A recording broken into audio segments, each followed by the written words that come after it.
Pertama saya ampuni papa saya. And I pray for my father. Dan saya berdoa untuk papa saya. In understanding simple. Dan pengertiannya sangat sederhana. And they obedient and they pray. Jadi taat saja dan berdoa. I told them within a week God will show you. Saya bilang dalam 1 minggu Tuhan akan tunjukkan. And they obey. Ya mereka taat. And they did it accordingly.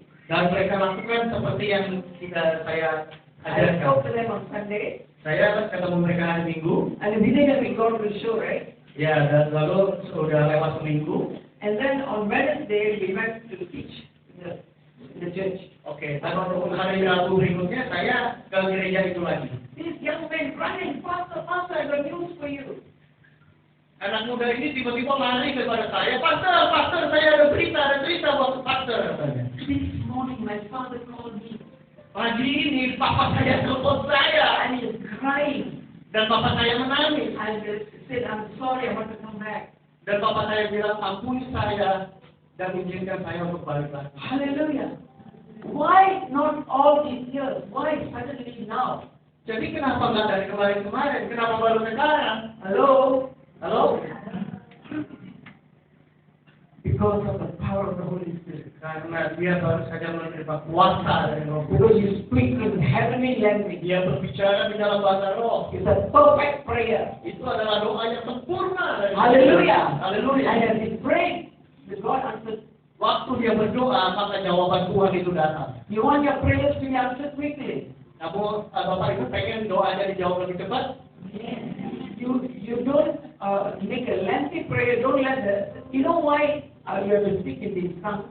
Jadi kenapa kita harus berdoa dalam bahasa Roh? The devil is afraid when you speak in tongues. Karena iblis pun takut pada waktu kita berdoa dalam bahasa Roh. When you speak in tongues, he is afraid because the language you don't understand. Karena kalau kita berdoa dengan bahasa kita, iblis itu mendengar dan bisa mencuri. Tapi dalam bahasa Roh dia juga nggak tahu.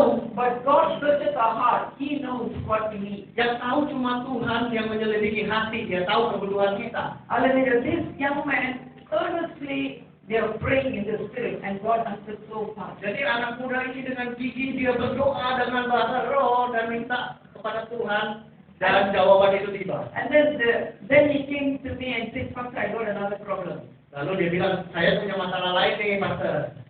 I got another problem. Saya punya masalah lain. And he said, we are financially in debt. Oh, kita ini dalam keuangan terlilit hutang. And I looked at him and said, that is easy for Jesus. Lagi-lagi saya terima Yesus, saya bilang, gampang itu buat Tuhan Yesus. Hallelujah. Haleluya. And I said, sow a seed. Kamu mulai belajar menabur benih. Hallelujah. To see the breakthrough in your life. Untuk mendapat terobosan dalam hidupmu. Yeah, we must give me money. Tuhan Pastor, maksudnya saya mesti nabur duit. And I said, yeah. Iya. But we don't even have money to buy food. Pastor, saya buat beli makanan aja, sekarang nggak punya. I was tempted. I feel so kasihan. I want to give my money to him. Saya tuh tersentuh dan rasa kasihan, saya pengen kasih uang kepada dia. And the Holy Spirit said, wait, teach him. Tapi Roh Kudus bilang, tunggu. Yang harus dilakukan adalah mengajar dia. Today you're giving, tomorrow who will give it? Kalau hari ini kamu bisa kasih dia, tapi besok memang ada lagi yang kasih. Because he's so much in debt, owing the pastor, owing the leaders, owing the church, owing the neighborhood. Ya karena dia itu terlilit hutang banyak, pinjam sana, pinjam sini, pinjam sana, pinjam sini. And people look down on you.